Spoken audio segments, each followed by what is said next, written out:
요즘 기업 활동하는 건 너무 힘들죠. 온 동네가 좀 편안한 데가 없습니다. 네. 대한민국이 그야말로 저성장 또 글로벌 기술 경쟁 격화 속에서도 여러분들의 노력으로 잘 견뎌나가고 있습니다.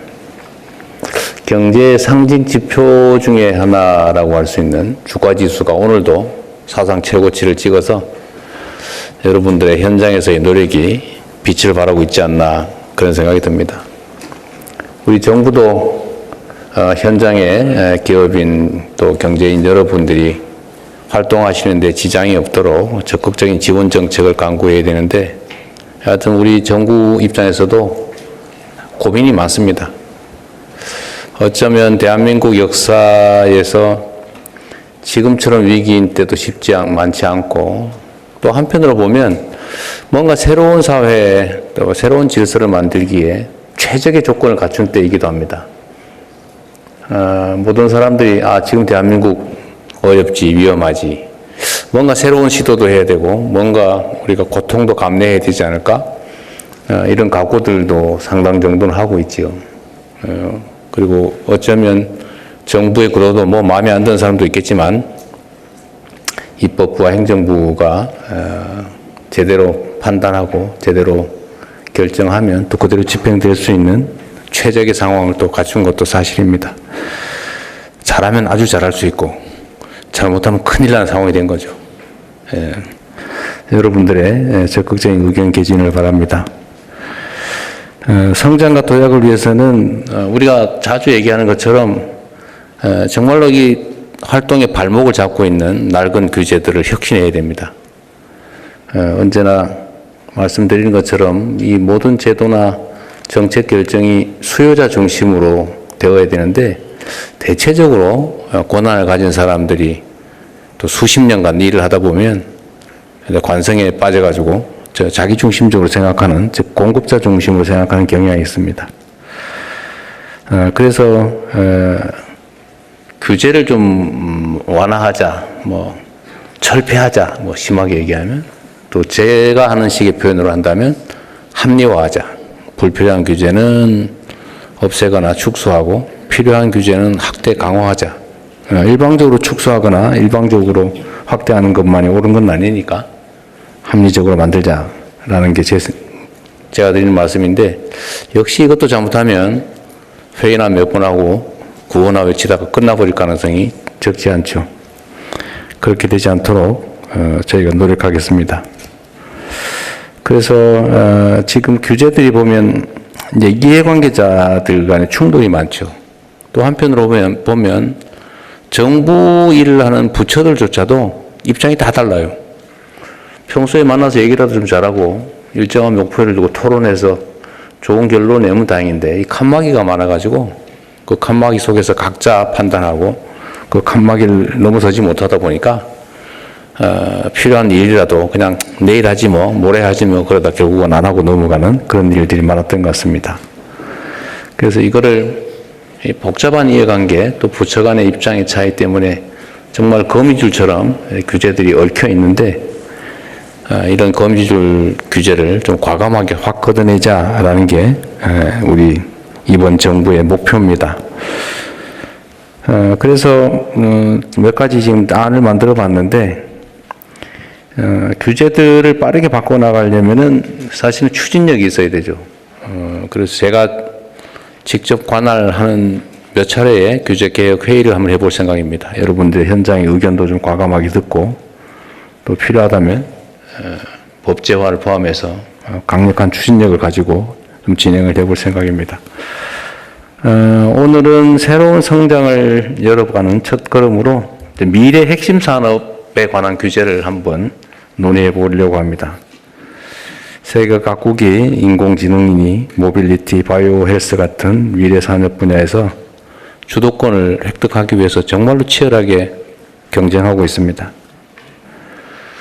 위기는 언제나 있지만 그 위기보다 한 발 빠르게 우리가 갈 수 있으면 선도적인 입장을 취하고 기회를 누릴 수가 있겠죠. 보통 시험 문제 어렵게 나오면 다들 슬퍼하는데 사실 뭐 수능 시험 쉽게 나온다고 기뻐할 일도 아니죠. 뭐 조건은 다 똑같은 거 아닙니까? 하긴 평소에 얼마나 했냐로 결판나는 거죠. 지금 상황이 어렵다고 해도 세계 각국 각 기업들이 다 어렵기 때문에 이제 우리가 어떻게 하냐에 따라서 전혀 다른 결과를 만들 수 있겠다 그런 생각을 합니다. 하기 나름이다. 오늘 한번 여러분들의 의견을 잘 들어보겠습니다. 들어보고 특히 이제 몇 가지 주제 말씀을 나누게 될 텐데 저는 대한민국의 규제 형식 중에 이 불합리하고 불필요하고 그 쓸데없는 것들이 꽤 있다고 생각해요. 예를 들면 이런 건데 기업들이 무슨 산재 사고를 엄청나게 낸다. 그러면 보통 우리는 사고 나면 이제 처벌하고 수사하고 재판하고 뭐 배상하고 그렇게 하잖아요. 근데 그거 몇 년씩 걸리고 뭐 해봤자 나중에 뭐 실무자들 잠깐 구속됐다가 집행유예 석방되거나 벌금 내고 말고 별로 뭐 효과가 없죠. 근데 엄청난 국가 에너지가 소요됩니다. 그러니 최근에 미국이나 이런 선진국이 하는 것처럼 그냥 엄청나게 그냥 과징금 한번 때려보고 마는 거죠. 기업들한테는 그게 훨씬 더 크지 않습니까? 사회적 비용도 적고. 대대적으로 바꿔야 된다. 대한민국에서는 처벌 조항이 너무 많아요. 불필요하게.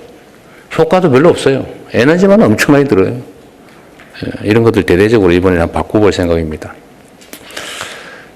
얼마 전에 미국에서 그런 요구를 했다고 해요. 한국 사람들 비자 심사하거나 출입국 신고할 때 혹시 처벌받은 전과가 있는지를 자료를 내라고 했대요. 그거 내면 될 것 같아요? 안 될 것 같아요? 우리나라는 전과자 너무 많아요. 뭐 민방위 기본법, 예비군 설치법, 뭐 살림법, 뭐 벌금 10만 원, 5만 원, 막 이게 너무 평생사 해가지고 이거 많아요. 근데 이걸 지금 어떻게 되겠어요? 그쪽에서 보면 처벌받았다니까 와 엄청난 범죄자구나 이렇게 생각하잖아요. 이게 우리나라가 지금까지 해온 방식입니다. 지나치게 처벌 중심. 그래서 기업인들이 외국에 투자할 때 그렇게 얘기한다고 그래요. 한국은 가서 투자 결정 잘못하면 감옥 가는 수가 있어. 그 배임죄라고 하는 게 있잖아요. 상상 못할 일이죠. 그래서 결정을 잘못했는지 나중에 너 이렇게 했으면 훨씬 더 잘할 수 있었는데 왜 이렇게 해서 기업에 손해를 끼쳤어? 배임죄로 기소하잖아요. 그것도 유죄가 나서 감옥을 가요. 그 위험해서 어떻게 사업을 합니까? 판단과 결정을 자유롭게 하는 게 기업의 속성인데. 어쨌든 이런 것들을 좀 대대적으로 고쳐보자. 오늘 그런 얘기도 한번 해보면 좋겠습니다. 뭐든지 합리적으로, 타당하게, 공정하게, 실효적으로 할 필요가 있지 않겠냐 생각이 듭니다. 여러분들의 좋은 의견을 많이 들어보겠습니다. 고맙습니다.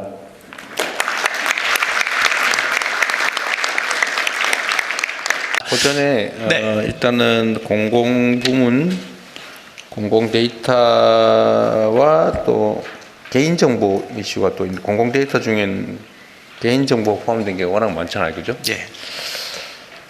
그것도 역시 결국 개인의 인권보호와 산업, 경제산업 발전이라고 하는 양이익이 충돌하는 지점인데 이것도 결국은 적정한 선에서 선을 긋고 타협하면 좋겠지만 결국 적정한 선에서 기준을 만들고 그죠?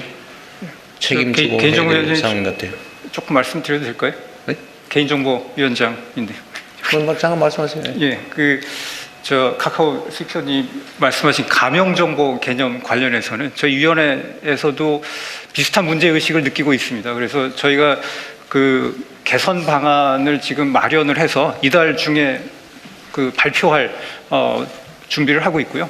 그 중에 하나는 그 금융 영역에서 쓰이는 비조치 의견서 유사한 개념을 개인정보 영역에도 들여와서 예를 들면 이게 이만큼 가명 처리를 했으면 그래도 괜찮은 법상 문제 없는 건가에 대해서 현장에 있는 분들, 특히 공공기관에 있는 분들이 그런 판단을 잘 못해서 불안해할 경우에 아예 저희가 공식적인 문서를 통해서 이 정도 하셨으면 됩니다. 나중에 책임 추궁 안 하겠습니다라는 거를 아예 명문화하고 서류를 발급을 해주는 이제 그런 절차를 하나 마련하려고 아주 훌륭한 것 같습니다. 네.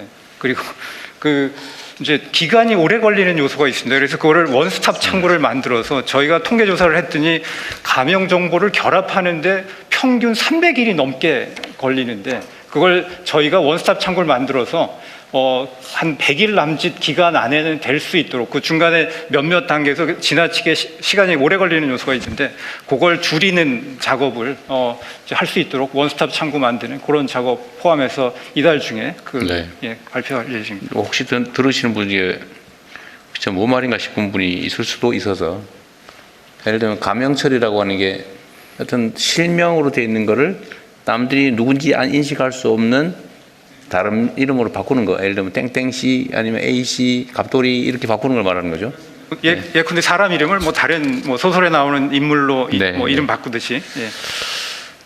어쨌든 이것도 세워라 내워라 하면은 안 하니만 못한 상황이 될 수도 있어서 신속하게 결정을 하고 책임을 질 건 우리가 정부가 지고 그런 방향으로 가도록 하겠습니다. 저 공공저작물 잠깐 그러신 말씀드리겠습니다. 말씀하시죠. 네.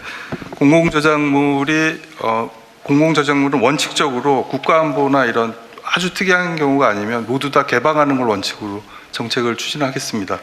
다만 이제 지금 있는 데이터 중에는 공공저작물이라고 해서 국가 세금이 들어갔다고 해서 정부가 다 저작권을 갖고 있지 않은 부분들이 있습니다. 일부 저작권만 갖고 있는 부분들이 있거든요. 이 부분은 공동으로 저작권을 갖고 있는 분들과 빨리 협의해서 최대한 많이 빨리 풀 수 있도록 하고요. 앞으로는 이런 공공저작물들은 정부가 그냥 다 저작권을 소유해서 풀 수 있도록 그렇게 네. 방법을 찾아가도록 하겠습니다. 네. 네. 자, 그러면 지금부터는 자율주행 모빌리티와 로봇 분야 규제 혁신을 논의를 해볼 텐데요. 토론에 앞서서 한국자동차 모빌리티 안전협회 회장이신 하성룡 교수께서 발제를 해주시겠습니다. 네, 소개받은 중부대학교 스마트 모빌리티 공학과 하성룡 교수입니다. 발표 순서는 왜 지금 자율주행 모빌리티인가와 함께 개인정보 보호 규제, 실증 특례, 로봇 분야 혁신에 이르기까지 발표하도록 하겠습니다. 2023년 전 세계 자율주행 시장 규모는 230조 원 규모입니다. 그래서 연 35%의 좀 초고속 성장률을 통해서 2032년이면 한 3,400조 원 정도의 시장 규모의 폭발적 성장이 예상됩니다. 또 한편으로는 그 교통안전혁명인데요. 교통사고 사망자가 24년 기준에서 2,521명, 부상자가 27여만 명입니다. 한 가정의 행복이 깨지고 유서 없이 돌아가신 분이 이처럼 많습니다. 또 사회적 비용도 한 54조 원 정도 발생되고 있습니다. 이들 대부분이 휴먼 에러입니다. 그래서 자율주행 레벨 4가 상용화되면 교통사고가 85% 수준으로 감소가 좀 예상되는 국민 안전 측면에서도 매우 중요한 산업입니다. 다음은 기술 패러다임의 전환인데요. 피지컬 AI 기반의 E2E라든가 머신러닝을 통해서 시스템의 신뢰성의 향상으로 또 소비자의 인식 변화에 따라서 자동차 소유에서 서비스 플랫폼으로 시장 성장을 견할 것으로 보입니다. 지금까지 한 120여 간의 자동차 그 산업이 단 10년 만에 이런 기술 패러다임이 전환이 된다 이렇게 볼 수 있습니다. 아래에 있는 표를 좀 보시면 미국과 중국, 우리나라를 비교한 데이터인데요. 실증 차량 수와 운행 지역 등을 경제 규모에 비교해 보더라도 많은 격차가 벌어진 것을 볼 수 있습니다. 특히 데이터 활용 측면에서는 우리나라는 모자이크 의미로 데이터가 활용 불가일 정도입니다. 이에 따른 정보보호 규제입니다. 문제점을 좀 살펴보면 현행법상 비식별 처리 의무로 기업의 측면에서 비용과 시간이 좀 부담되고 있고요. AI 오류 발생 가능성이 증가되고 있습니다. 이러한 개인정보보호법의 한계를 극복하기 위해서 규제 샌드박스를 좀 마련했으면 부가 조건이 좀 엄격하고 실증 특례가 좀 복잡해서 실효성에 그 의문점이 있습니다. 또한 테슬라 등 외국계 기업이 수집하는 영상 정보는 규제되고 있는지 문의하고 싶습니다. 국내 기업과의 역차별이 존재하고 있습니다. 해외 사례를 좀 살펴보면 미국의 경우 연방 차원의 개인정보 보호 법률이 부존재합니다. 그래서 비식별화 없이 기술 개발 목적으로 활용 가능토록 되어 있습니다. 이에 따른 개선 제안으로요. 보시는 바와 같이 보행자의 얼굴, 시설, 분석에 따른 행동 패턴이 예측되도록 이러한 인지 판단 고도화를 위한 원본 영상 정보의 활용이 반드시 필요하고요. 다음은 기업이 수용 가능한 대안 마련입니다. 즉 기업과 인증기관, 정부 부처 간의 그런 효율적인 개발 및 인증 수용이 가능하도록 신기술 특례 방안을 수립하고 자율주행 상용화를 위해 패스트트랙을 좀 허용하자는 의견을 드려봅니다. 특히 UNECE나 전 세계적으로 국제안전기준 조화가 매우 중요하게 되어져 있습니다. 그래서 레벨 4나 레벨 5에 대응 가능한 국제기준 조화가 시급합니다. 다음은 실증 특례입니다. 자율주행차 시범 운행 지구를 보면 중국과 비교하기조차도 좀 어려울 정도입니다. 우리나라의 경우에는 한 132대가 47개 시범 운행 지구에서 진행하고 있는데요. 예를 들면 오토노머스 경우에는 69만 킬로미터입니다. 노선 중심이 소규모 실증과 또 교통 약자 보호 구역 내에서는 수동 운전만 허용됨에 따라서 자율주행 모드가 불가한 실정입니다. 이러한 시범지구 시정 절차에 따른 또 시간 소요라든가 또 자유로운 실증 한계가 존재하고 있고요. 이에 대한 개선 의견으로는 미국 중국과 같이 기술 격차를 해소하기 위해서 조례 제정 기반, 즉 광역 지자체 단위의 강력한 행정 재정 지원과 함께 관련된 전문 인력 배치 등이 갈등 관리 능력이 좀 필요하다 이렇게 볼 수 있습니다. 두 번째로는 교통약자 보호구역 내에서 자율주행 허용과 일부 구간의 원격 주행이 좀 허용이 좀 가능하다 할 수 있도록 좀 의견을 좀 드리고요. 세 번째로는 여러 지역에서 소규모로 좀 별도로 운영하지 말고 공정한 평가 심사를 통해서 국내 기업 지원 중심의 R&D와 재정 사업을 동시에 지원해서 한 2, 3개 광역지자체 지역 모델에 100대에서 200대 이상의 대규모 자율차를 운행하는 방안과 함께 시범지구 내에 출연연이나 대학 등과 연계한 피지컬 AI와 물리기의 전문 지식이 결합된 인재 확보 육성을 위한 방안도 제시하여 봅니다. 다음은 로봇 분야입니다. 기존 기술 산업에 맞춘 좀 산업 기준이나 규제로 주차 로봇의 경우에는요, 준주거 지역 내 소형 주택 또는 주택 외 시설에만 허용됨으로써 상용화의 한계를 보이고 있습니다. 또한 사람 기반의 산업 기준으로 건설 로봇의 경우 현행 법률상 건축물 유관 점검 원칙과 로봇 수집 데이터 법적 효력 및 책임 소재가 분명하지 않습니다. 그래서 로봇 관련 기준이 거의 없다라고 볼 수 있겠습니다. 또한 주차 로봇의 경우 관리인 상주 의무 등으로 인력 비용 등에 대한 부담이 발생해서 기업의 사업화에 제약이 발생되고 있습니다. 이러한 새로운 기술과 산업 발전에 맞춘 기준 수립이 반드시 필요하다 하겠습니다. 이상 발표를 마치고요. 주차 로봇의 동영상을 시청해 보도록 하겠습니다.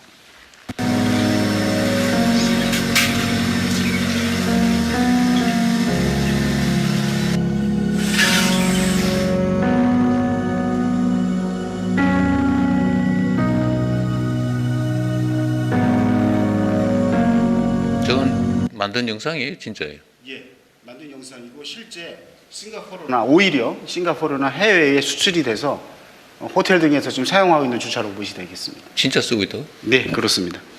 저 가짜 영상이 아니고 진짜 영상이에요? 예, 진짜 영상. 진짜 영상이고요. 실제 여기 스타트업에서 개발한 또는 HLA나 그런 기업에서 하고 있습니다. 이제 다만 이 국내의 그런 기준이 사람 기준으로 되어 있다 보니까 실제 유용하지 못하게 해외에서 오히려 더 실증을 하고 있는 그런 사례입니다.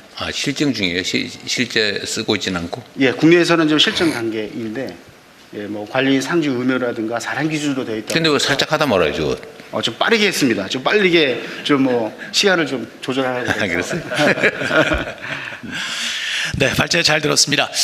보니까 그 자율주행 학습 목적의 원본 영상 데이터 활용, 그리고 자율주행 실증구역 범위 확대, 또 첨단 로봇 서비스장의 장애 요인, 이러한 부분들이 이제 많이 일선 현장에서 애로사항으로 지적이 되고 있는 것 같고 건의를 하실 것 같은데요.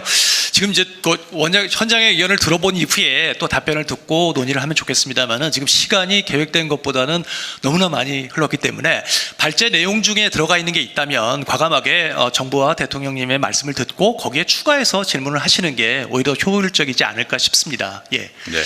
자. 네, 말씀하시죠. 제가 의견 잠깐 말씀을 한번 드리겠습니다. 이게 아까 비식별 처리 의무, 그러니까 길에 가면서 영상으로 쭉 찍었는데 그거를 인공지능이 인식하고 학습을 할 때 아예 얼굴 다 지우고 써라 이렇게 돼 있다는 거예요? 근데 그렇게 하는 이유는 뭔가요? 개인정보위원장이 좀 설명을 드려야 될 것 같은데요. 예. 지금 현재 이제 우리나라 개인정보보호법 그거 찍어가지고 뭐 동네방네 돌리면 혹시 모르겠는데 예. 학습에 쓰는 건데 예. 그 자체를 지금 막아놓은 거잖아요. 두 가지 방식이 있습니다. 원본을 쓰는 방식이 있고 가명 정보, 아까 이제 좀 일반 국민들이 익숙하시지 않을 아니, 필요인데 아까 가명 정보 영상 개념이 얘기니까. 있는데요. 예. 원본 정보를 쓰기 위해서는 지금 현재 법상으로는 그 규제 샌드박스를 거쳐서 실증 특례를 받게 되어 있습니다. 아니, 그러니까 내가 물어보는 거는 예. 이제 그런 제도가 있는데, 그러니까 매우 엄격하게 뭐 비식별 처리해라 뭐 하는 네. 이유가 뭔지 궁금해서요. 예를 들면 이게 진짜로 개인에게 어떤 뭐 법익 침해나 뭐 인권 침해 위험이 있나요? 뭐 우리도 지나가다 눈으로 보고 다 사람들의 행동을 다 기억에 넣어서 판단 재료로 삼잖아요. 네. 그 사람이 생긴 게 이렇게 생겼지. 눈을 뭐 좌우로 돌리던데. 네. 뭐 이런 걸 기억하면서 판단하자는 거죠. 그걸 예. 인공지능이 이제 그걸 보고 인식해서 판단 자료를 습득하는 건데 거기까지 진짜 얼굴을 보고 학습을 하든지 뭐 얼굴 가리고 학습하든지 뭔 차이가 있죠? 네, 그래서 그 사람 이미지랑 그 사람의 어떤 인적사항이 연결되는 지점으로 가면 안 되고 그 사람 이미지 자체를 쓰는 거는 기본적으로 문제가 지금 안 된다는 거잖아요. 다 그것을- 가려라 이렇게 돼 있다면서요. 그걸 이제 저희가 가리라고 한 적이 없는데 현장에서 그냥 솔루션, 그러니까 적이 소프트웨어 없다는데? 솔루션이 블러 처리하는 걸로 이제 솔루션이 그렇게 만들어졌습니다. 한번 얘기해 보세요. 이게 어쨌든 못 쓴다고 인식하고 있어서 지금 이 문제가 된 것 같은데. 예. 네, 그래서 저희가 이제 법안 특례를 담은 법안 개정안 지금 아니 논의를 개정안을 하고 낼 필요 아니 이게 만약에 허용되는 거라면 개정안을 낼 필요가 없죠. 그냥 쓰면 되지 말씀대로라면. 이제 현장에서 실제 느낀 게 있을 테니까 한번 얘기해 보시죠. 예. 말씀해 주시죠. 네. 네, 안녕하십니까. 저 인공지능 스타트업 스캐터랩의 하주영 변호사라고 합니다. 먼저 귀중한 자리 초대해 주셔서 감사합니다.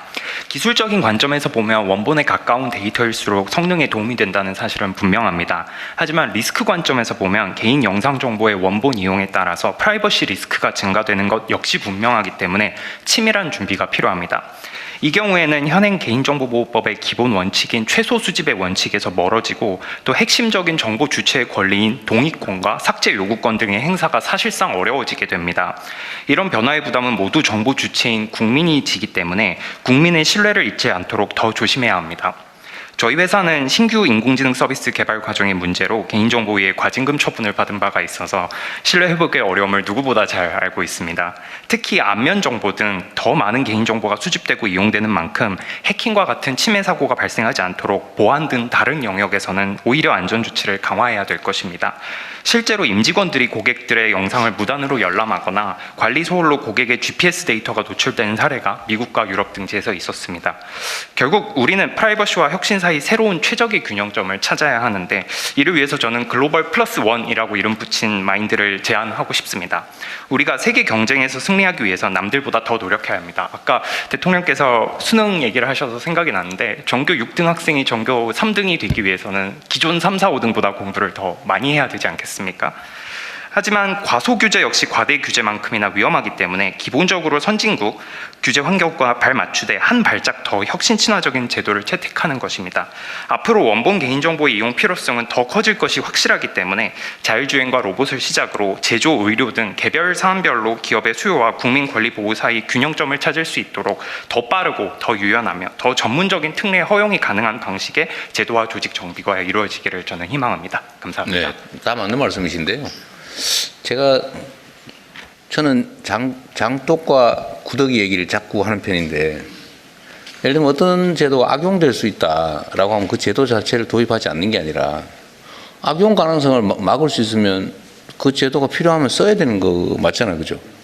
근데 제가 아까 말씀을 드린 거는 예를 들면 도로의 실제 영상을 찍어서 그걸 가지고 학습을 하는 자체가 내가 문제가 될 것 같지는 않아요. 인공지능이 그 얼굴 좀 보면 어떻습니까? 우리도 남의 얼굴 다 보고 거리를 다니는데.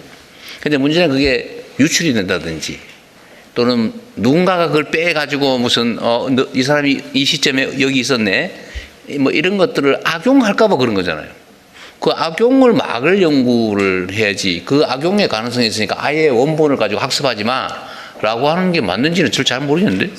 그 대통령이 갖고 있는 그 문제의식 정확히 반영을 해서 저희가 제도를 지금 운영을 하고 있고요. 그걸 법제화하려고 하는 그 법안이 발의되어 있는 상태입니다.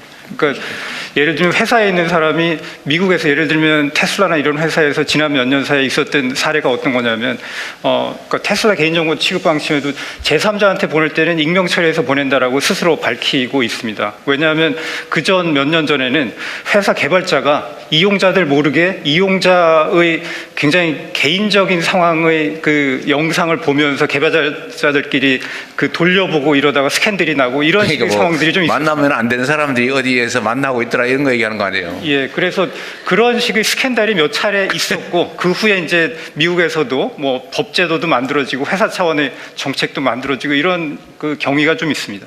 그러니까 그런 걸 악용을 못하게 해야지. 그럴 가능성이 있으니까 원본 영상 아예 보고 학습하지 못하게 해라. 아예 구더기 생길 가능성이 있으니까 장독을 싹 없애버리고 우리 사 먹자. 이렇게 하는 거 비슷한 거 아니에요?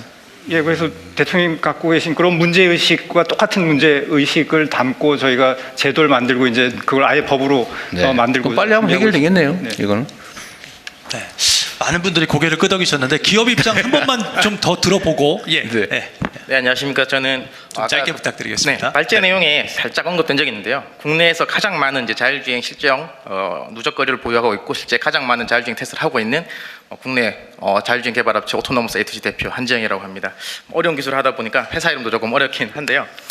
네. 아까 그 말씀하신 AI 그 학습 관련해 가지고 지금 저희는 어떻게 하고 있냐면 실제 도로에서 데이터를 취득을 해서 AI 학습을 위해서 회사 내에서 이제 개발자들이 이걸 가지고 이제 활용을 합니다. 그래서 활용을 하다가 개발이 끝나면 사실 이 데이터는 좀 폐기를 한다라든지 할 수 있는 부분이거든요. 그래서 저희는 지금까지는 사실 뭐 비식별화를 해서 한다라든지 그렇게 해왔지만은 갈수록 운행되는 데이터가 많아지고 그리고 자율주행에도 AI가 많이 쓰이기 때문에 갈수록 더 많은 학습을 해야 되는 상황이 있어서 기존 방법으로는 어렵고 이제 이렇게 원본 데이터를 활용해야 된다면 아까 말씀하신 그런 문제가 발생했을 경우에는 이 기업이 유출된 그 데이터 기업이 책임을 지는 식으로 뭐 해서 문제를 한다고 한다면 아주 과징금을 아주 고액으로 때린다든지.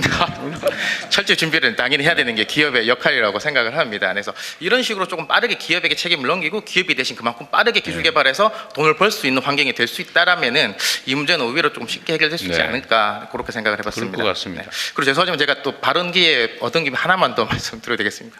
사실 저는 오늘 뭐 편하게 좀 말씀을 드려도 된다 해가지고 사실 국내에서 자율주행차를 가장 많이 이제 크게 개발하다 보니까 현재 요즘에 뭐 미국, 중국 아까 발제 내용이 있었지만은 미국, 중국에서 뭐 자율주행이 굉장히 빨리 치고 달리고 있고 국내는 이런 규제 때문에 뭐 많이 좀 느려지고 있다라고 하는 말씀이 많이 나오고 있는데 사실 제가 기업가 입장에서 이거는 사실 규제 때문에 못한다고 하는 것은 어떻게 보면 좀 핑계거리라고 저는 생각을 합니다. 사실 우리가 자율주행 기업이 미국, 중국에 뒤처지는 건 저는 가장 큰 이유는 자금 때문이라고 생각을 하는데요. 실제 저는 오늘 이렇게 규제와 관련된 이야기를 하면서 저는 이런 말씀 꼭 드리고 싶습니다. 자율주행에 한해서만 그럴 수 있겠지만 이제는 규제를 풀 때가 아니라 예산을 풀 때라고 저는 좀 생각을 해봤습니다. 네, 무슨 말씀이냐면 사실 지금 미국의 웨이모라고 하는 자율주행 글로벌 1등 기업이 사용하는 예산이 1년에 5조 원입니다. 기업 하나가 사용하는 돈이 이제 5조 원이고요. 우리나라 같은 경우에는 대기업보다는 저희 같은 스타트업들 위주로 이렇게 기술 개발을 하다 보니까 아무래도 그런 기술 개발 따라감에 있어서는 좀 한계가 있습니다. 지금까지는 사실 AI를 많이 안 썼기 때문에 기업에 가진 역량이나 뭐 일당백 이런 식으로 해서 따라왔었지만은 갈수록 이제 AI 기반으로 기술 개발이다 보니까 이제 자금이 많이 필요할 수밖에 없는데요. 그래서 정부에서도 계속 이렇게 뭐 GPU를 구축해 주시겠다, 뭐 R&D 자금을 많이 주시겠다 하는데 일단 조금 요청이 있다면은 정부에서 구축하고 있는 이 GPU를 뭐 LLM 학습을 위해서 필요하겠지만은 저희 같은 자율주행 기업이나 로봇 업체에도 좀 이렇게 특별하게 배정을 해줘서 할당을 해주시는 형태로 아니면은 이런 거를 별도의 어떤 단체에서 구축을 해서 전용으로 쓸 수 있게 해준다면은 굉장히 큰 도움이 되지 않을까 생각을 하고 있고요. 그리고 저희가 뭐 미국이나 중국처럼 거대 자본을 기업이 운통할 수는 없겠지만은 지금 저희도 어느 정도 뭐 미국, 중국만큼은 아니지만 양산할 수 있는 수준으로 기술 개발이 되어 있습니다. 그래서 스타트업이 개발한 이 기술에 맞춰서 빨리 양산할 수 있게끔 제도를 만들어 주신다거나 뭐 보조금을 만들어 주신다거나 아니면 정부에서 운영하고 있는 차 중에 현재 있는 기술로 운영할 수 있는 부분에 대해서는 뭐 의무적으로 이렇게 구매를 해주신다거나 하면서 스타트업들이 실제로 매출이 발생하고 수익이 나는 구조로 그림이 그려진다면 사실 민간 투자자들이 뭐 투자하지 말라고 그래도 투자하는 그런 선순환 구조가 될 거라고 생각을 합니다. 그래서 이 시점에서 저희도 이런 자금에 대한 이 말씀을 좀 조심스럽게 한번 드려봤습니다. 이상입니다. 잘하셨어요. 네. 우리가 해야 될 일 중에 하나고, 그건 준비는 많이 하고 있습니다. 네. 네, 말씀하십시오. 예. 네, 안녕하십니까. 저는 주식회사 뉴빌리티의 대표이사를 맡고 있고요. 저희 회사는 한국에서 가장 많은 실외 이동 로봇을 상용화하고 있고 또 최초로 상용화를 한 회사입니다. 저희는 2017년에 대학생 3명이서 창업을 했는데, 사실 대학생 3명이서 처음 규제를 이렇게 맞닥뜨려 보니까 저렇게 규제가 어려운지 몰랐습니다. 규제가 심지어는 하나가 아니라 다 붙여 규제 4-5개씩 이렇게 얽혀 있었는데요. 오늘 물론 저희 그 회의의 주제가 규제를 합리화하는 부분이라는 걸 잘 알고 있습니다. 하지만 저희가 7년이 조금 넘었는데 작년이 돼서야 이런 규제들이 모두 해소가 되었습니다. 사실 로봇의 가장 큰 문제점은 이 로봇을 법적으로 사람으로 볼 것이냐 혹은 뭐 차마로 볼 것이냐, 이런 부분들의 문제였는데, 저희가 원래는 차였습니다. 그래서 로봇을 한 대를 밖으로 내보내는데 운전면허증을 보유하신 분이 옆에서 로봇을 운전하게 했어야 됐습니다. 그래서 저희가 로봇을 20대를 상용화하려면 운전면허증 소유자 20명을 채용해가지고 옆에서 운전을 시켜야 됐습니다. 그래서 제가 생각을 해보니까 사실 길거리의 요구르트 아줌마들은 더 큰 거를 가지고 길을 이렇게 막 가시는데, 소형 로봇인데 운전자를 20명, 30명씩 고용해야 되는 문제들이 있었는데, 저희가 그걸 하면서 규제는 해소가 됐습니다. 그래서 사실은 저는 규제에 대한 부분보다도 규제 해소 이후가 되게 중요하다는 부분을 요즘 느끼고 있어서 그런 말씀 드리고 싶은데요. 이게 사람으로 인정이 되면서 어떻게 됐냐면, 로봇에 대한 안전인증 제도라고 하는 것이 신설됐습니다. 근데 문제는 안전인증 제도가 한 14가지, 15가지 테스트를 봐야 되는데, 그 테스트를 통과한 로봇만이 사람에 준하는 법적 주체를 인정해 줍니다. 여기까지는 좋은데요. 저희가 로봇을 판매하다 보면 저희 로봇을 제조하면서 있어서 예를 들면 자동차의 헤드라이트 같은 부품을 공급하던 회사가 없어집니다. 갑자기 망하는 경우가 있었습니다. 그래서 헤드라이트를 바꿔 껴서 빨리 팔아야 되는데, 이 로봇을 인증해주는 기관에서는 헤드라이트 납품업체가 바뀌었으니까 처음부터 끝까지 다시 인증받아라. 이렇게 해서 저희 고객들은 이거 다 인증된 거 아니었냐, 또 인증을 왜 받아야 되냐 하고, 저희가 2달 기다려 주십시오, 저희가 200만 원, 300만 원 내서 다시 인증 받아야 됩니다. 이런 문제들이 지속적으로 발생하고 있습니다. 그래서 저희 입장에서는 이런 부분들이 상당히 어렵다라는 부분이 들고, 아까 앞서 영상에서 중국에서 휴머노이드 로봇이 1년 사이에 엄청 빨리 발전한 부분 보셨을 겁니다. 근데 저희도 로봇을 만들고 나서 이 안전인증 제도가 신설되고 나서 어떤 인증 절차가 추가되었냐면, 로봇의 빨간색 비상정지 버튼을 꼭 탑재를 하라는 겁니다. 로봇이 어떻게 행동할지 모르니까. 그래서 처음부터 다시 설계를 했습니다. 안전인증 제도에 맞추기 위해서요. 근데 한국이나 중국, 미국의 업체들은 죄송합니다.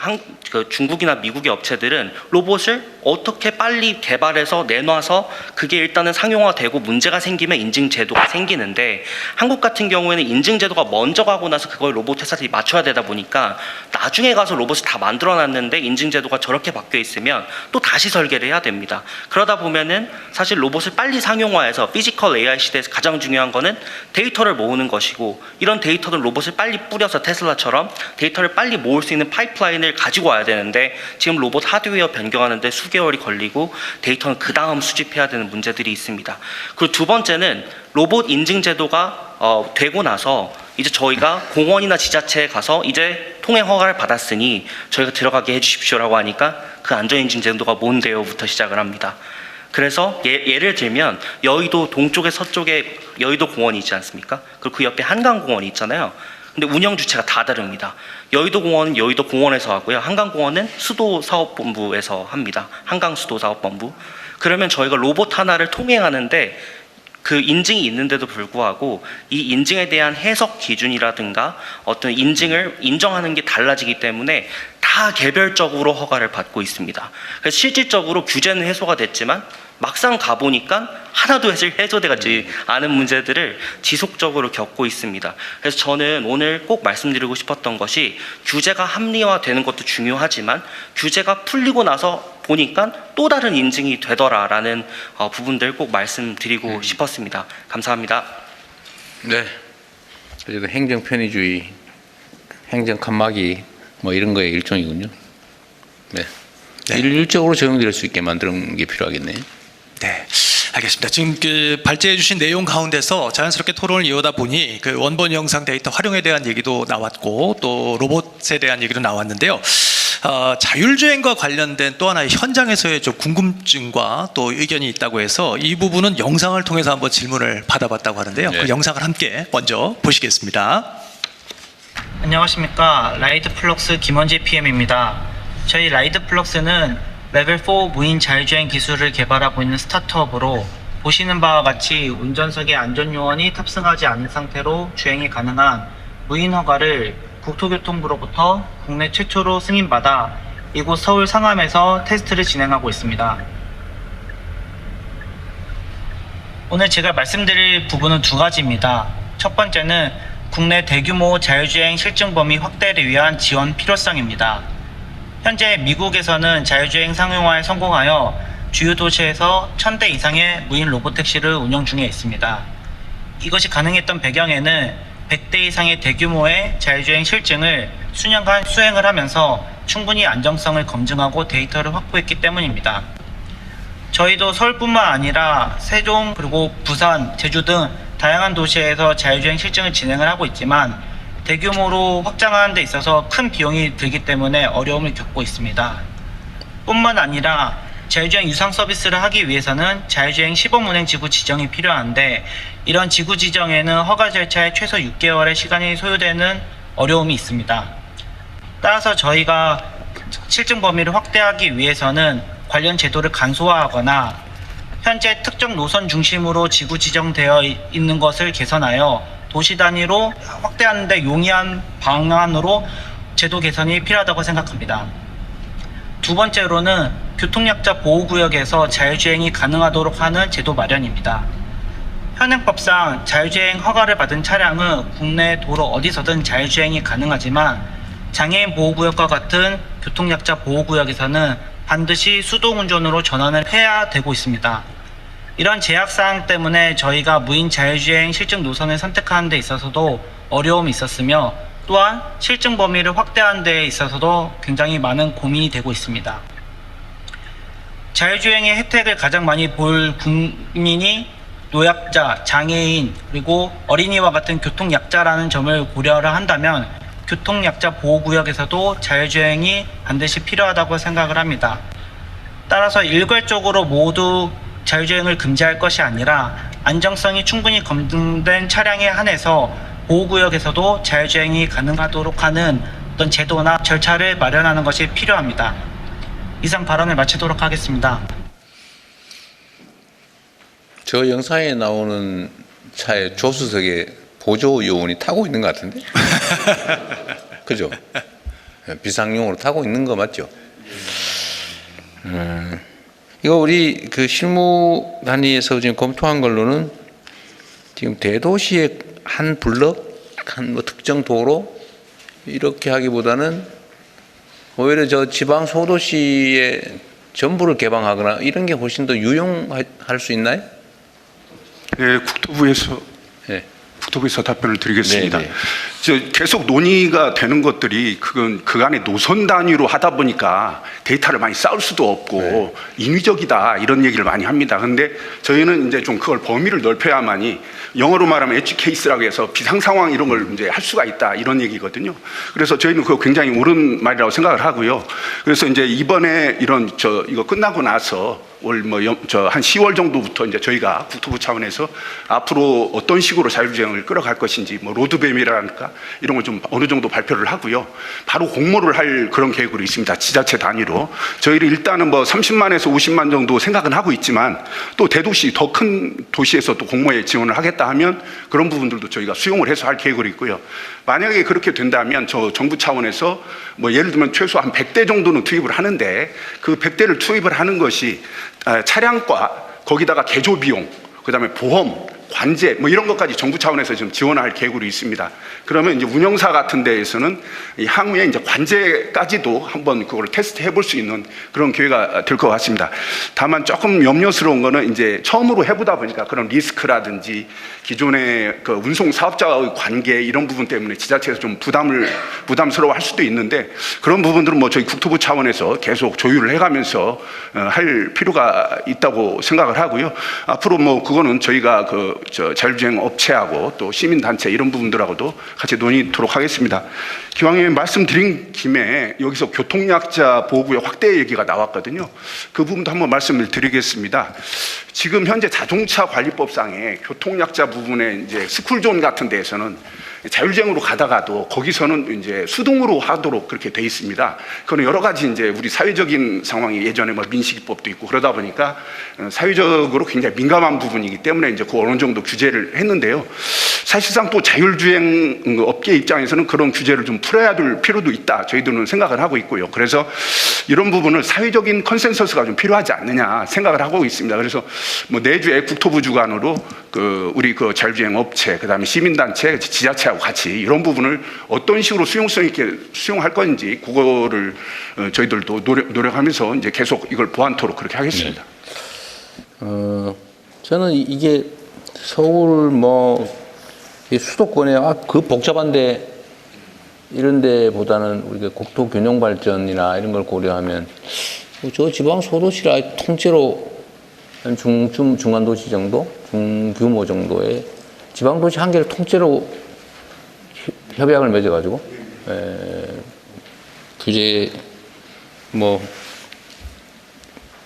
규제가 거의 없는 지역으로 규제 샌드박스를 지정해 주든지 이렇게 해주면 지방 도시들이 요새 경제적 기회를 찾는 것도 중요하니까. 그런데 관련 업체들은 만약에 저기 지방에다 하면 갈 수 있어요? 안녕하십니까. 저는 자율주행 스타트업을 하나 하고 있는 현영진 대표라고 합니다.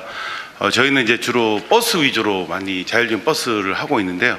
대통령님 말씀 주셨던 이제 지방에 저희가 실제 강릉 벽지 시골에 지금 버스 한 대를 자율주행 운행을 하고 벽지에? 있고요. 예. 그리고 안동 쪽에서도 이제 좀 한번 거기 이제 신도시긴 하지만 제가 이제 좀 느꼈던 건 뭐냐면 저희도 이제 서울시에 자율주행 버스를 좀 하고 있습니다. 근데 기술적으로는 어디서 하나 사실은 내 차 자율차 주변의 교통환경입니다. 그래서 사실 이제 미국이나 중국은 많은 데이터와 기술로 앞서가고는 있는 건 맞지만 로보택시 이것도 해야 되지만은 실제 시골의 벽지에 가보면 할아버지 할머니들이 하루에 2번 정도 이렇게 운행을 읍내에 나가셔야 되는데 저희가 상당히 좀 도움을 주는 것도 사실 저희한테 의미가 있더라고요. 그래서 그런 부분을 이제 말씀 주신 것처럼 시골 단위나 지방 선멸에 좀 그런 부분 연계해서 좀 한다면 지금 방금 이제 저희 A2 대표께서 말씀 주셨지만 구글도 5조 까먹고 있거든요, 현재요. 그럼 지금 당장 조금 더 시간이 필요하다고 저는 봅니다. 이게 수익성이 나오려면. 그럴 동안에 좀 이렇게 도움을 주시고 또 제가 이제 서울시에 이제 버스를 해보니까 지금 대부분 버스가 준공영 서비스로 가고 돼 있지 않습니까? 그럼 거기에 조금만 더 이게 지원금, 기술발전 지원금의 형태나 이렇게 조금 더 해준다면 이제 어쨌든 비용적인 측면에서도 좀 유리하지 않을까 정부 차원에서는 그렇게 생각합니다. 네, 이상입니다. 그렇게 어려운 일 같지는 않네요. 결국 결단의 문제가 아닌가 싶습니다.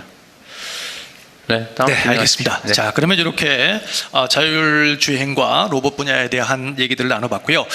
사회자도 대통령님께 좀 한 가지 건의드리고 싶은 게 있는데 저희가 지금 계획된 시간이 4시 30분까지입니다. 그런데 이제 아직 한 분야 경제 혁신을 위해서 기업 성장 촉진하고 또 경제 형벌도 합리화하는 방안이 하나 남아 있기 때문에 괜찮으시다면 조금 더 시간을 할애해 주실 수도 있는지를 먼저 여쭤보는 게 좋을 것 같습니다. 그러면 여러분들도 정해진 시간 내에 가급적 빨리 정리될 수 있도록 중복되는 부분들에 대해서는 좀 협조를 부탁드리겠습니다. 자, 이제 마지막 주제인 경제 혁신을 위한 기업 성장 촉진 및 경제 형벌 합리화를 논의하겠습니다. 경제부총리님께서 먼저 발표를 해주시겠습니다. 예, 안녕하세요. 기획재무장관입니다. 우리 한국 경제 그동안에 진짜 대단했었습니다. 그런데 이 위대한 대한민국이 지금 바틀렉에 걸린 것 같습니다. 다음 쪽입니다. 그 다음 쪽입니다. 지금 국내적으로 보면은 과거에 저희들이 CDMA 만들고 그 다음에 스마트폰 가고 반도체하고 얼마나 혁신적이었습니까? 오른쪽에 표 보시면은 OECD에서 2023년도에 지금 이제 설문조사한 건데요. 한국 한번 보십시오. OECD 평균보다도 한참 떨어지는 이런 혁신 역량이 떨어지고 있다. 그래서 왼쪽에 보시는 저 표처럼 이 잠재 성장률이 계속 추락하는 사유가 되고 있습니다. 이게 왜 그러냐? 다음 쪽 한번 보시죠. 중소기업들이 중견기업으로 성장을 하려고 하지 않아요. 왜? 오른쪽 표 보시면은 중소기업을 잇는 게 지원이 많아요. 세제 지원도 많고, 그리고 또 중기 적합업종 그래가지고 막아줍니다. 금융 지원도 많죠. 또 조달도 또 쉽죠. R&D 지원도 많죠. 이러다 보니까 왼쪽에 표에 보시는 것처럼 중견기업으로 진출하는 게 2020년, 21년 거의 160개에서 지금은 뚝 떨어졌어요. 이게 늘어나야 되는데, 경쟁規모가 커지는데. 그리고 노란선이 중견으로 갔다가 중소로 회귀하는 겁니다. 이게 안 가겠다. 나는 오히려 따뜻한 이 중소로 가겠다 하는 이런 한국 경제로서는 더 이상 안 된다. 다음 쪽입니다. 또 중견기업들이 보면은 대기업으로 가는 게 꿈이 아니겠습니까? 기업을 키우는데. 근데 왼쪽 표에 보시면은 규제가 폭발적으로 늘어납니다. 대기업으로 갈수록. 그러다 보니까 대기업으로 갔다가 나 대기업 안 할래. 나 중견으로 다시 갈래. 이렇게 해가지고 쪼개기를 합니다. 그 두 번째는 저희들이 기업 규모를 자산 규모로 하다 보니까 기준을 설정해 놓고 안 바꿔주니까 계속 이게 규제를 받는 기업 수가 늘어나요. 그러니까 이런 기업들이 또 다시 나는 다시 중견으로 돌아갈래 하는 이런 현상으로도 보니까 이 한국의 혁신 역량이 떨어지는 거 아니냐 이렇게 생각하고. 다음 쪽입니다. 또 이 경제 형벌이 너무 과도합니다. 축산 차량에 GPS가 고장나서 운행하는데 이거 나중에 발각되면 이게 진역을 처합니다. 네. 한번 보십시오. 이거 무서워서 GPS 달고 다니겠습니까? 그리고 경미한 차량 튜닝을 승인하지 않고 해도 또 진역행위입니다. 이런 정도로 우리 경제 형벌이 굉장히 과다하다 보니까 이게 조금만 잘못하면은 진역 가야 되는 이런 아주 그런 상황이다. 그래서 기업 혁신 역량이 떨어지는 거 아니냐 이렇게 다음 쪽입니다. 그래서 앞으로는 중소기업이 중견기업으로 스케일업, 성장하는 데 대해서는 이 전문가들 의견입니다. 좀 거기에 성장하는 중소기업에 대해서 지원을 해달라. 또 그리고 중소기업의 재정, 금융 지원을 얼마간 할 것이냐. 이걸 그냥 계속 10년, 100년씩 할 것이냐. 이런 식 얘기도 많습니다. 그래서 기간도 좀 제한하고 그다음에 횟수도 좀 제한해달라. 이런 식하고 그 역량으로 성장하는 중소기업에 지원해주고 새로 진입하는 중소기업에 지원해달라. 이런 식 시장의 목소리가 있습니다. 그리고 세 번째로는 중소기업에서 중견기업으로 가다 보니까 이게 너무 지원이 떨어지다 보니까 이걸 좀 단계적으로 이렇게 좀 줄여달라. 이런 얘기가 있었습니다. 그래서 저희들은 성장하는 중소기업에 대해서는 지원이 되고 성장하지 않고 정체된 중소기업에 대해서는 이 일정간 지원해주는 기간을 어떻게나 합리적으로 좀 조정할 필요성이 있지 않느냐 하는 그런 인식을 하고 있다는 말씀을 드리겠습니다. 다음 쪽입니다. 또 중견기업이 대기업으로 가지 않고 자꾸 쪼개기 이런 하니까 이 공시기업 집단, 대기업 집단의 자산 기준으로 하는데 이거 GDP에 뭐 몇 프로를 한다든지 이렇게 해서 경제 규모가 커지면서 너무 기업이 늘어나지 않도록 하는 부분. 그리고 대기업이라도 규칙을 잘 준수하고 이런 경우는 공정위 심사를 거쳐가지고 아예 대기업 집단 지정을 안 함으로 인해서 과도한 규제를 받지 않도록 하는 부분. 그리고 또 다른 법에서도 이 대기업 공시 집단이라든지 상호 출자 제한 기업에 대한 이 준용하는 게 많은데 이런 부분도 좀 재검토를 해보려고 합니다. 그래서 중장기적으로는 시장의 감시를 강화하고 사전적인 규제보다는 사후적인 행위 규제를 중심으로 가야 되지 않느냐 이런 문제 제기가 있습니다. 다음 쪽입니다. 또 경제 형벌에 대해서도 기업가 정신이나 또 창의적인 경제 활동을 저해하지 않도록 형사처벌 위주의 현재 제재를 혁신하고 금전적 책임으로 강화하는 쪽으로 이렇게 가려고 합니다. 그래서 9월 중에 배임죄 등 1차 방안을 저희들이 마련해서 발표하고 또 준비가 되는 대로 연말까지도 계속 후속 작업을 하고 1년 내에 정부처 경제형벌 규정의 30%를 적어도 정비하겠다 이런 계획을 가지고 있습니다. 다음 쪽입니다.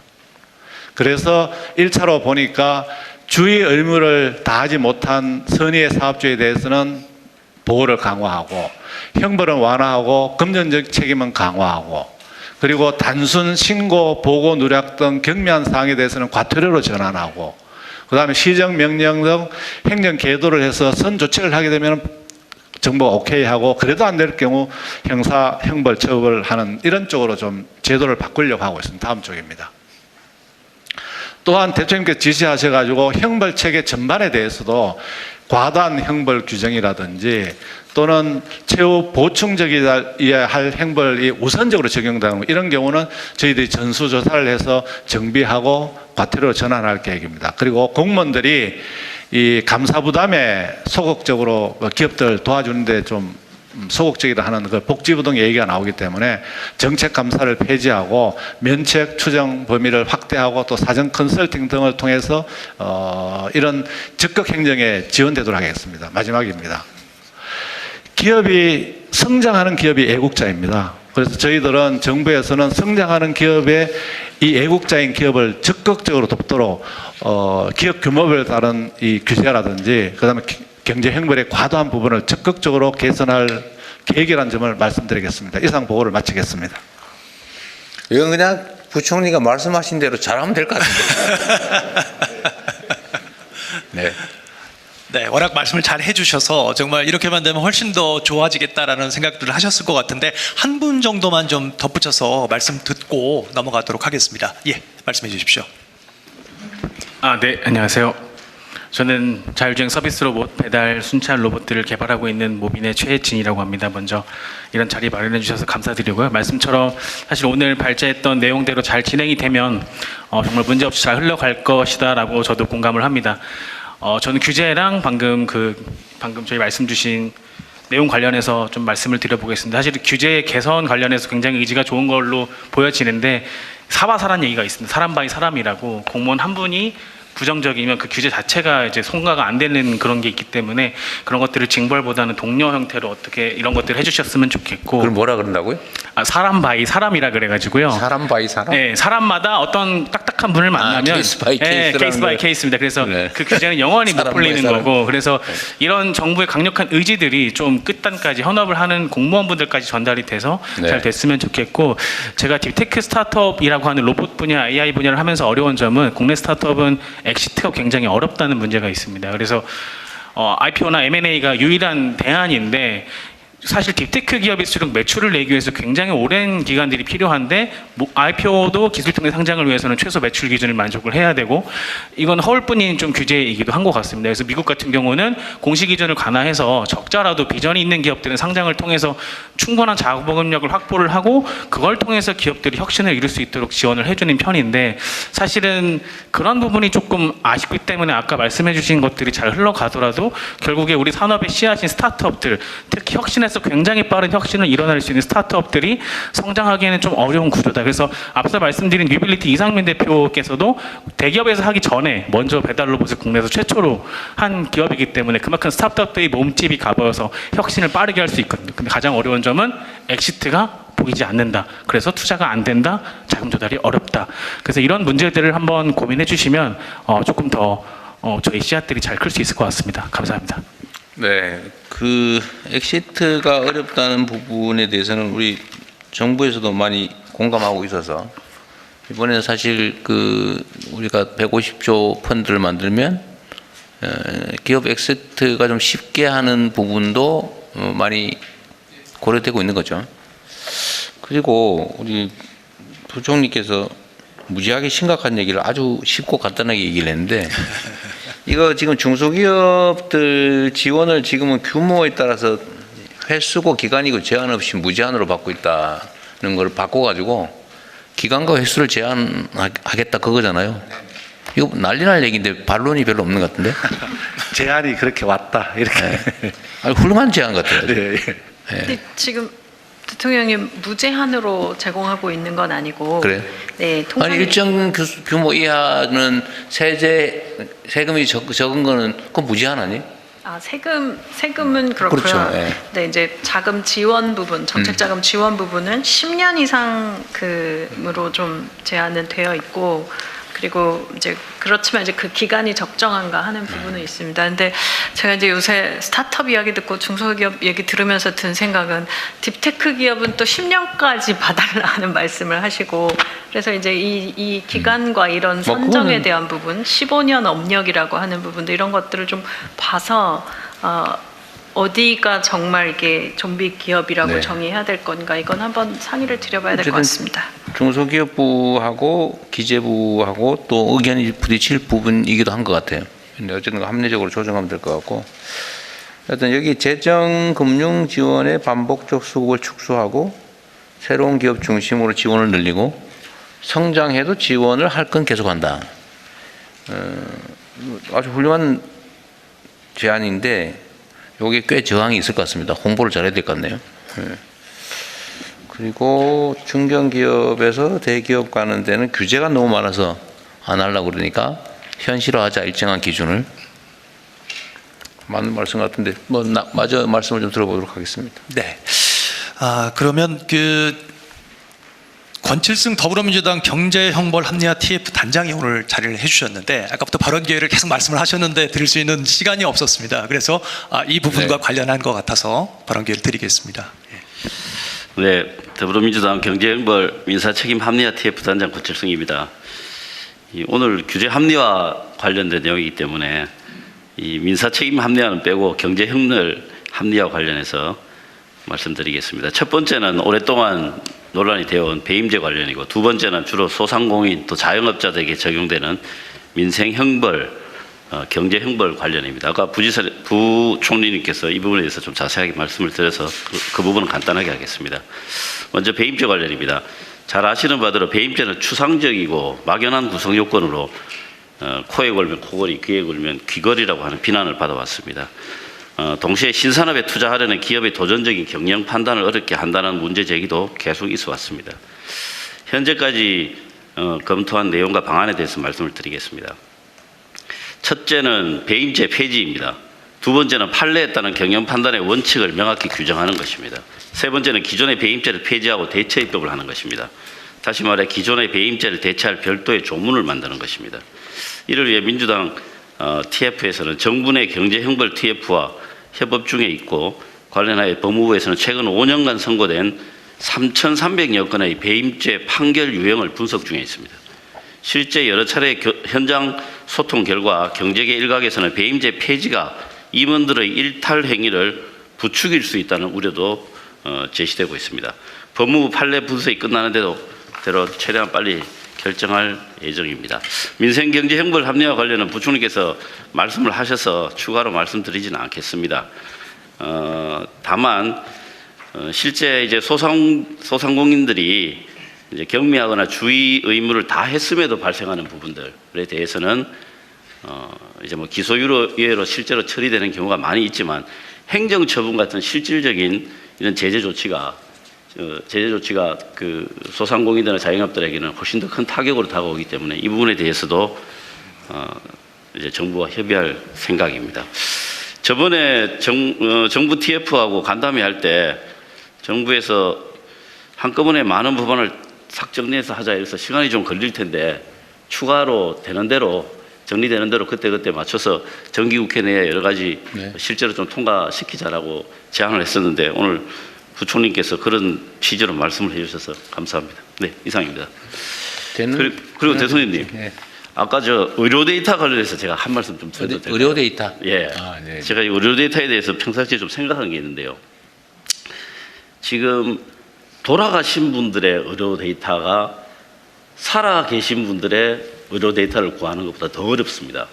이 구조상 그렇게 되어 있습니다. 그래서 이런 부분들을 좀 해결해서 돌아가신 분들이 어떻게 보면 의료 측면에서 보면은 완결적인 그 데이터이기 때문에 훨씬 더 중요할 수도 있습니다. 그래서 그 부분을 그 몇 가지 좀 푸는 게 필요할 것 같고요. 그 다음에 지금 현재 IRB, 그러니까 생명윤리위원회가 병원별로 구성이 되어 있거든요. 근데 이 병원이 이기주의가 지금 서서히 작동하고 있다고 제가 알고 있습니다. 이 데이터를 내놓는 것 자체가 이제 이게 병원 입장에서는 돈을 내놓는 것처럼 인식할 수가 있습니다. 그래서 IRB를 이제 국가 단위로 좀 승격을 시켜서 네. 거기에서 통과된 것들은 이제 학술이나 연구용으로 사용하는데 아무 제한이 없도록 지금도 그렇게는 하고 있지만 이게 병원별로 되고 있다 보니까 병원에서 이제 좀 뭐 면책을 원한다든가 여러 가지 애로가 있을 겁니다. 그래서 그런 부분들을 좀 국가 단위로 끌어올려서 의료 데이터를 편안하게 쓸 수 있도록 하는 제도를 만드는 거 아주 필요해 보입니다. 네, 예, 이상입니다. 좋은 생각이신 것 같네요.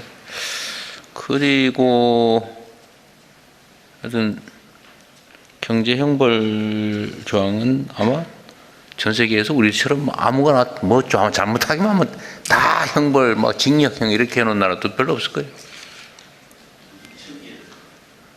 그 기업인들이나 일상생활을 괴롭히는 거는 배임죄, 뭐 툭하면 배임죄. 그 시장도 너 돈 5천억밖에 못 벌었으니까 7천억 벌 수 있었는데 왜 안 벌었냐? 배임죄. 예?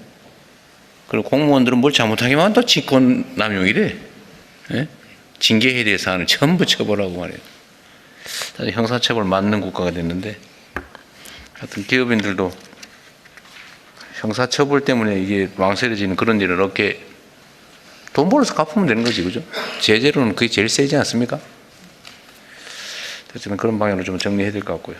네, 말씀 마저 하고 이제 정리 좀 하는 게 한번 가능할 것 같네요. 예, 이제 정리를 좀 해보도록 하겠습니다. 사회자님 뒤에를 너무 많이 하시는데. 네. 그래 뒤가 안 보이죠. 우리 사회자는 뒤에 눈이 없어져요.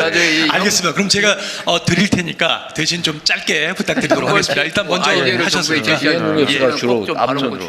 알겠습니다. 예, 공정거래위원회 위원장 저는 오늘은 예정자고요. 제 임기는 내일부터 시작하기 때문에 예정자. 아까 제가 임명장 드렸는데 아직 아니에요? 예, 오전에 저희 대통령과도 같이 얘기를 했지만 대통령께서 이제 추진하고 계신 경제 형벌 합리화에 대해서는 상당 부분 공감하고 있고요. 우리 경제 형벌 합리화를 위해서 우리가 잊지 말아야 되는 것은 우리가 과거에 경제 형벌을 많이 도입했습니다. 근데 그 도입한 취지들이 있어요. 물론 지금 잘 작동하지 않기 때문에 합리화되어야 되는 것이죠. 그런데 그것이 잘 작동하기 위해 그것이 이제 목적했던 법 위반 행위를 얼마나 제재할 수 있는, 억제할 수 있는가, 우리 규제가 그 부분을 우리가 분명히 인식하고서 무엇이 합리화인지에 대해서 판단을 해야 된다고 생각하고요. 형벌을 완화하면 당연히 법 위반 행위에 대한 억제 효과는 줄어들 수 있습니다. 그러니까 거기에 상응하는 법 위반 행위를 억제할 수 있는 경제적 제재를 강화하는 보완 조치가 반드시 필요하다고 생각합니다. 네. 그 관련해서 자꾸 이제 공시대상 기업 집단 관련 공정위 규제가 언급되어서 그 부분을 간단히 언급드리면요. 공정위의 규제는 기본적으로 자유로운 시장 질서, 혁신적 시장 질서를 최대한 높이는 것이 공정위 규제의 기본적인 목적입니다. 이 공정위 규제는 두 가지를 규제하고 있는데 첫 번째 공시 의무를 부과하고 있고요. 두 번째는 사익 편취 규제를 하고 있습니다. 우리가 이 공시 대상 기업 집단을 우리가 완화해 줄 때 공정위 규제의 이런 기본적인 공시 의무가 줄어들게 되는 것이고 사익 편취를 허용하게 되는 것입니다.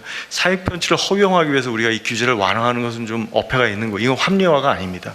그리고 시장 경제가 발전할수록 기업 경영의 투명성, 지배구조의 투명성은 강화되는 것이 이것이 합리적인 방향이기 때문에 제 생각에는 가장 문제가 되는 것은 아까 기재부 장관님께서 말씀하신 지원 절벽의 문제입니다. 그러니까 이 공시 대상 기업 집단 관련 규정을 원용하는 타 법률 혹은 타 부처 규제를 어떻게 개성하느냐, 그렇게 해서 어떻게 규제 절벽의 문제를 해소하느냐. 만약에 워낙 이 원용되는 법률이 너무 많아서 이 모든 법률을 하나하나 바꾸기가 불편하다. 그렇다면 그래서 공정위의 공시대상 기업 집단 규정을 GDP 대비로 완화해야 된다라고 한다면 저는 반드시 이 법이 요구하는 이 두 가지 규제의 목적, 기업 투명성을 강화하는 선진화, 시장 경제의 선진화, 그리고 사익 편취를 막는 규제 사각지대를 줄이는, 따라서 예를 들어서 사익 편취 규제를 공시 대상 밖으로 확대하는 그러한 법률 개정과 같이 가야 된다고 생각합니다. 이상입니다. 네, 아주 지당한 말씀이십니다. 네, 정책실장님 아까 말씀하셨는데요. 네, 뒤쪽에. 네.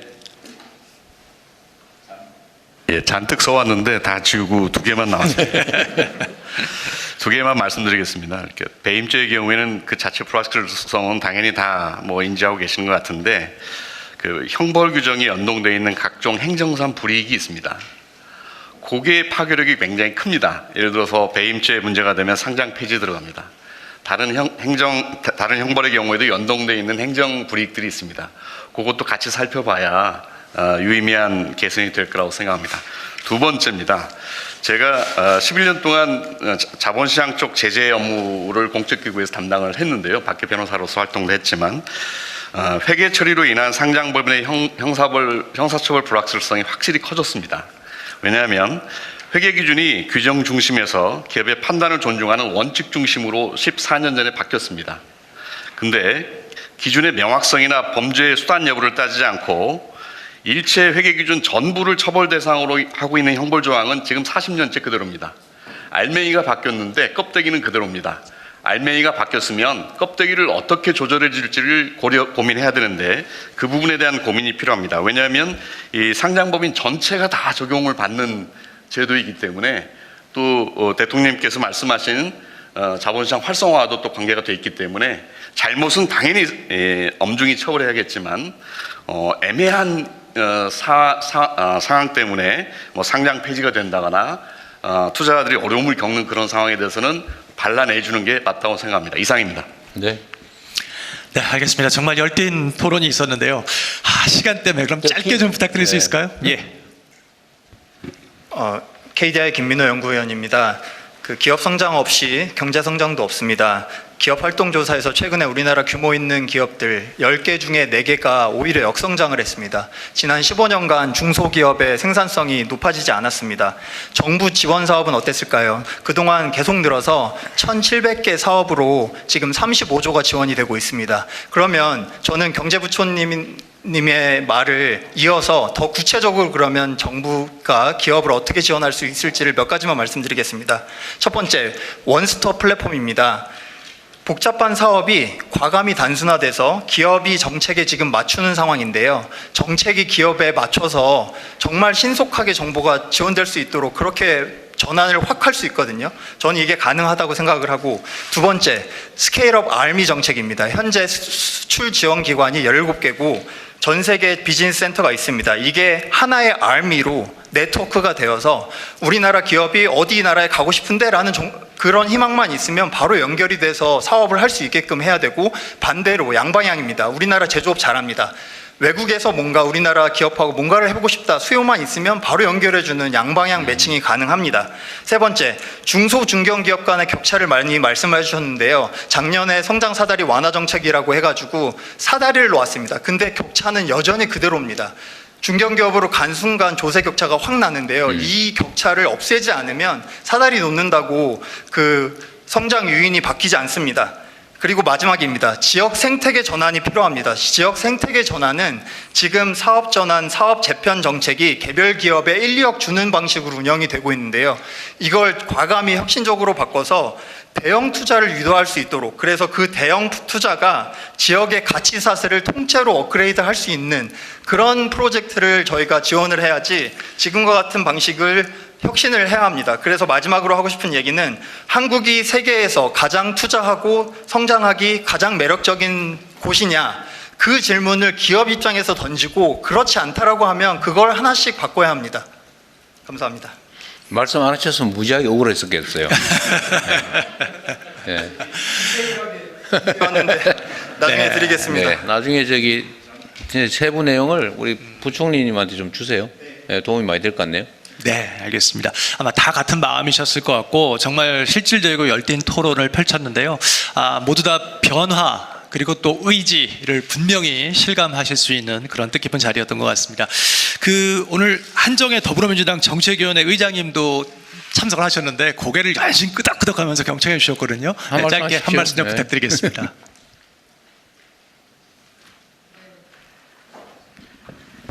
더불어민주당 정책위의장 한정혜입니다. 오늘 좋은 자리 만들어주신 분들께 진짜 감사드리고요. 제가 이제 쭉 들으면서 느낀 게 뭐냐면 국회에서 법을, 제도를 만드는데 대개 국회가 일방적으로 만들지는 않습니다. 정부 관계자가 오고 정부 관계자에게 문답을 통해서 어느 정도의 규제를 만드는 것이 괜찮겠느냐라고 하는 질의응답 속에서 규제는 만들어집니다. 그런데 이제 정부 관계자 입장에서 보면 지금 얘기를 쭉 듣고 보면 이게 우리 부서가 관리가 가능하냐에 초점이 갑니다. 그러니까 우리는 지금 이제 기술 패권 시대에 어떻게 하면 나를 수 있을 거냐를 여러분들은 얘기하지만 부처는 이게 우리 부처가 통제 가능한 수준의 규제로서 관리가 되느냐. 그래서 그것을 벗어나는 것은 관리가 안 된다는 측면이기 때문에 사실은 가보지 않은 길이어서 오케이가 되지 않는 경우가 많습니다. 그래서 이 지점을 어떻게든 정리를 해야 될 필요가 있고요. 지금 이 순간에도 아마 국회에서는 규제가 또 만들어지고 있을 겁니다. 그래서 저희가 지금 이제 경제형벌 TF에도 얘기를 해놓은 것이 정부가 기본적인 입장이 정리가 되어야 한다. 경제형벌이든 규제와 관련해서 새로운 규제가 만들어지거나 경제형벌이 만들어질 때 어떤 방식으로 원칙을 정하고 그 기준을 적용시킬 것인지에 대한 앞으로 만들어지는 거라도 그 기준이 정립이 돼야지만이 새로운 거미줄이 생기지 않는다. 그래서 그런 방법으로 좀 고민을 하자라고 얘기를 해서 저희가 최대한 열심히 하겠다는 말씀을 드리고요. 또 하나가 처음에 AI 우리가 이제 AI 얘기할 때 사실 하정우 수석이 계셨으면 저도 한번 물어보고 싶던데 계시나요? 저는 사실 기업하시는 분들이 제일 답답한 게 또는 기업을 하려고 했던 지금 벤처를 스타트업을 뭔가를 해보려고 하는 사람이 궁금한 게 내가 친구 셋이서 실외용 무슨 로봇을 만들려고 하는데 어떻게 해야 돼? 어떤 규제가 있어? 라고 하는 것을 어디다 물으면 그것을 하려고 하면 어느 부처에서는 어떠한 규제가 있고 어느 부처에서는 뭐가 있고 실행을 하려면 뭐가 필요하고 라는 답변을 해주는 게 실제로 필요하지 않나. 그러면 저는 그 부처에 계신 분들도 그 다음에 국회에 있는 사람들도 야 우리는 그냥 제도를 만들었을 뿐인데 그게 이렇게 첩첩이 엄청나게 많은 규제를 만들어 놨구나 하는 거를 실지 좀 알 수가 있을 것 같아요. 그래서 그 중에서 이거는 중요하지 않은 거네 걷어내자, 이것도 중요하지 않은 거네 걷어내자, 이게 좀 가능하지 않을까. 그래서 법, 시행령, 시행규칙, 그 다음에 고시, 예규, 지침, 가이드라인, 그 다음에 각 부처에서 질의응답 해준 것까지 있습니다. 이것을 다 좀 학습시켜서 데이터화하면 아마 생각보다 굉장히 많은 규제를 합리화하고 정상화하고 필요치 않은 것, 말도 안 되는 규제 이런 것들 너무 오래됐는데 아직도 이런 게 살아있었어? 하는 것들을 오히려 걷어내는 것이 굉장히 빨리 이루어질 수 있지 않나. 그래서 내년도 예산에 이걸 반영을 해야 되지 않을까요? 라고 하는 말씀을 드리면서 그거 코디에서 하고 있습니다. 그렇습니까? 그러면 어떻게 좀 빨리 낼 수 있도록 네, AI 전략위에 예산 태워가지고 우선순위 높여서 진행토록 하겠습니다. 네, 그렇게 하고 저희가 어쨌든 그 입법의 과정에서 잘 논의해서 새로운 기준과 원칙을 만들어서 새로운 거미줄이 층층 시야로 만들어지지는 않게 하는데 최대한 노력을 하겠다는 말씀 드리고요. 여기 계신 분들이 굉장히 막 에너지 충만해서 말씀을 하시는데 정말 많이 도와드리고 싶더라고요. 그래서 저희가 할 수 있는 게 제도의 합리화, 규제의 합리화, 정책적 정합성 이런 것들을 통해서 사실은 예측 가능성을 높여주는 게 가장 잘 도와줄 수 있는 길인 것 같습니다. 최대한 열심히 대통령님 뜻에 부합하게 잘 하도록 하겠습니다. 네, 고맙습니다. 말씀할 기회를 안 주셔서 큰일 날 뻔했어요. 네. 자, 이제 끝으로 대통령님께서 마무리 말씀을 해주시겠습니다. 네, 긴 시간 여러분들 말씀 아주 잘 들었습니다. 하여튼 대한민국의 현재 가장 큰 과제는 먹고 사는 문제를 해결하는 거고 잠재 성장률이 계속 떨어져 가고 있는데 그렇다고 그걸 획기적으로 개선할 방법은 없어서 참 많이 고민이 됩니다.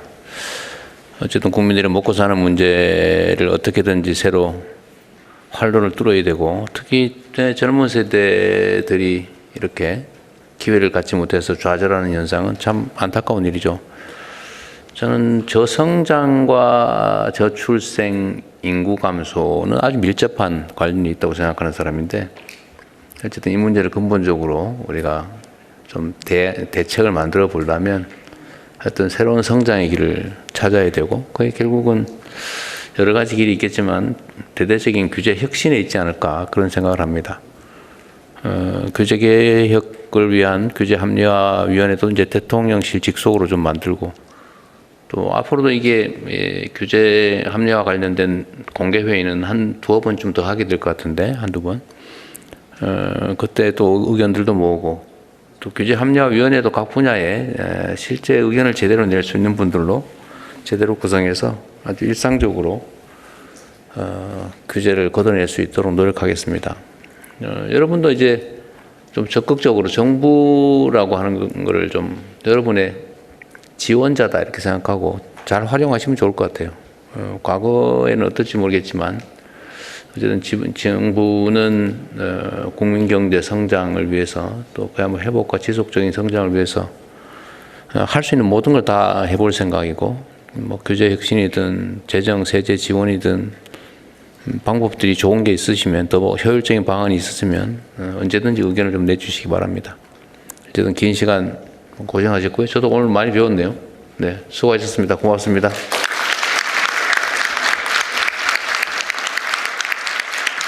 네, 이상으로 제1차 핵심 규제 합리화 전략회